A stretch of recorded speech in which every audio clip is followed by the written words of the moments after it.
Hai semuanya, Assalamualaikum warahmatullahi wabarakatuh. Perkenalkan, nama saya Adela Syahputri, saya dari kelas AB5H. Saya merupakan mahasiswi Politeknik Negeri Medan, program studi Administrasi Bisnis. Di sini, saya akan menjelaskan dua materi. Yang pertama, mengenai HSKD, dan yang kedua, mengenai Incoterms. Baiklah, langsung saja kita mulai bahasan pertama, yaitu HSKD. Pengertian HSKD. Jadi di sini HSKD adalah sistem klasifikasi barang perdagangan dunia untuk mempermudah menetapkan tarif, mencatat transaksi perdagangan, mengontrol transportasi, dan melaporkan data statistik perdagangan. Saat ini, HSKD sudah menjadi dasar pengklasifikasian produk ekspor impor di Indonesia dan diterjemahkan ke dalam Buku Tarif Bea Masuk Indonesia atau disingkat dengan BTBMI yang menjelaskan tarif per produk. HSKD ini sudah disusun sejak tahun 1986 oleh sebuah kelompok studi dari World Customs Organization yang disahkan pada suatu konvensi yang disepakati oleh 70 negara yang sebagian besarnya dari Eropa. Tetapi sekarang hampir semua negara turut andil meratifikasi, termasuk Indonesia yang mengesahkannya melalui Kepres nomor 35 tahun 1993. Setelah kita membahas tentang pengertian HSKD tadi, di sini juga saya akan menjelaskan beberapa tujuan HSKD. Tujuan HSKD yang pertama yaitu memberikan keseragaman dalam klasifikasi produk ekspor impor yang sistematis.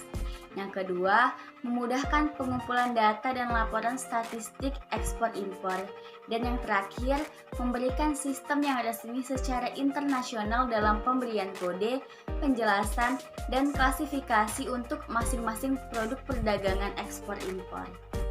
Nah, selanjutnya kita akan membahas mengenai cara membaca HSKD.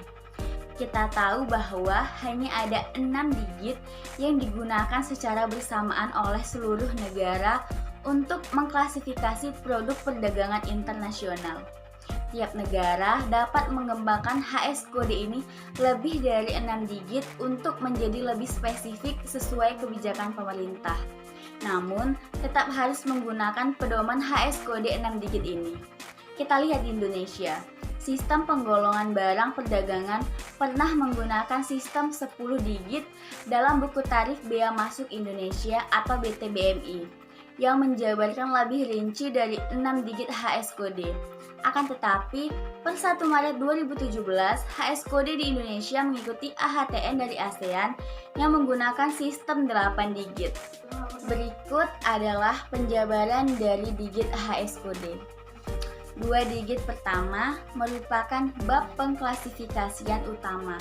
Contoh 09 sama dengan kopi, teh, mate, dan rempah-rempah. 4 digit pertama merupakan pos yang mengidentifikasi pengelompokan dalam suatu bab. Contohnya 09.01 kopi digongseng atau dihilangkan kafeinnya maupun tidak, sekam dan kulit kopi, pengganti kopi mengandung kopi dengan perbandingan berapapun. 6 digit pertama merupakan subpos yang menjelaskan secara spesifik tipe produk dalam suatu pos. Contoh 09.01.11 kopi tidak digongseng, tidak dihilangkan kafeinnya.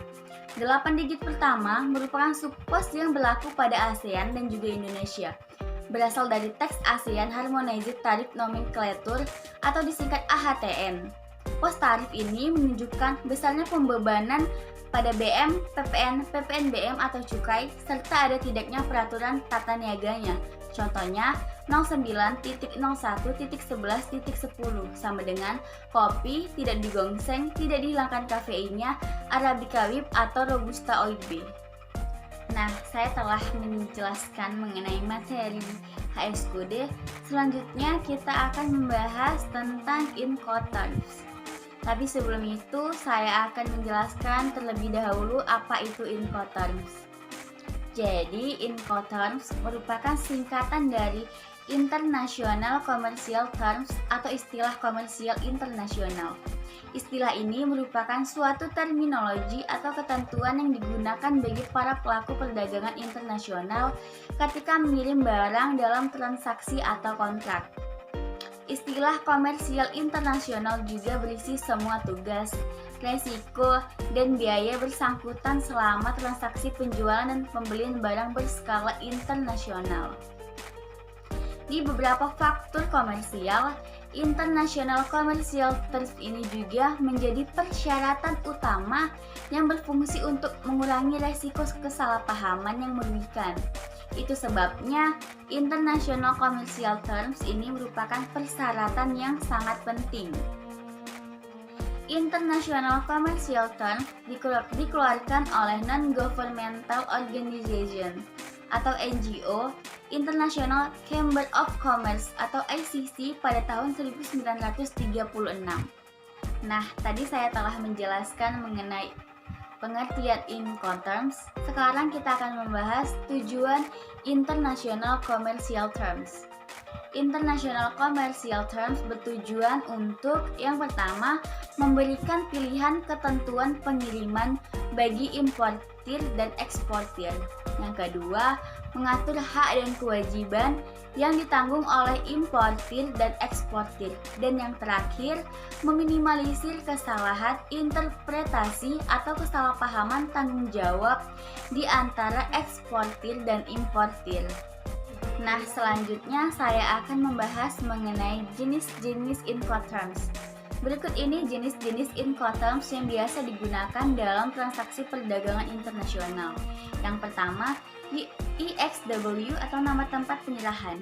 Jika dalam kontrak terdapat keterangan IXW, maka pembeli akan menanggung semua biaya asuransi, transportasi, dan resiko yang mungkin terjadi saat barang diantar. Yang kedua, Free on Board atau VOB merupakan istilah yang digunakan untuk pengiriman barang via laut. VOB berarti penjual bertanggung jawab untuk mengantarkan barang hingga ke pelabuhan sesuai dengan kontrak yang berlaku. Penjual juga bertanggung jawab dalam proses ekspor sesuai dengan negaranya. Yang keempat ada Free Carrier atau disingkat VCA. VCA ini merupakan istilah yang banyak digunakan untuk segala jenis transportasi mulai dari darat, laut, dan udara maupun transportasi multimoda. Penyerahan dengan VCA dilakukan di tempat pengangkutan.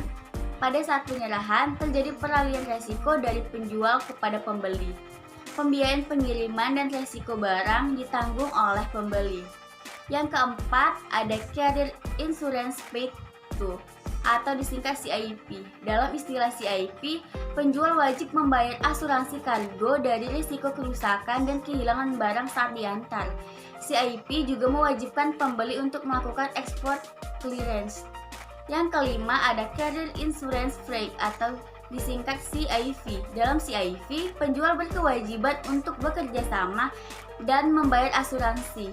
Asuransi yang digunakan juga harus menjangkau area resiko dan durasi perjalanan seperti yang disebutkan dalam kontrak penjualan serta menyediakan polis atau sertifikat asuransi bersamaan dengan dokumen lain yang diserahkan. Yang keenam, ada Coast Freight atau disingkat CVR. CVR merupakan ketentuan yang digunakan untuk pengiriman melalui jalur laut. Penyerahan barang dengan CVR dilakukan di atas kapal. Namun, ongkos angkut sudah dibayar penjual sampai pelabuhan tujuan. Selanjutnya ada Carriage Paid to atau disingkat CPT. CPT merupakan istilah yang digunakan untuk segala jenis modal transportasi. CPT merupakan risiko kehilangan ditanggung oleh penjual hingga barang sampai ke carrier. Selanjutnya ada Delivered at Place atau singkat DAP. DAP merupakan ketentuan yang berfokus pada tanggung jawab penjual untuk mengatur proses pengantaran barang hingga tempat yang telah disepakati. Setelah selesai proses import clearance, penjual wajib mengantar barang hingga tempat yang telah ditentukan sebelumnya. Yang kesembilan ada Deliver at Terminal atau disingkat DIT. DIT merupakan ketentuan yang dapat digunakan untuk segala jenis transportasi. Dalam term ini, penjual bertanggung jawab untuk memilih jenis transportasi yang akan digunakan untuk mengantarkan barang. Dan yang terakhir itu ada Deliver Direct Place atau singkat DDP. Istilah DDP berfokus pada tanggung jawab penuh penjual mulai dari import clearance hingga pembayaran biaya masuk dan pajak. DDP dapat digunakan pada segala jenis mode transportasi. Sekian penjabaran dari dua materi tadi, yaitu HS Code dan Incoterms. Semoga dengan penjelasan saya tadi dapat menambah wawasan kita semua. Sekian dan terima kasih. Wassalamualaikum warahmatullahi wabarakatuh.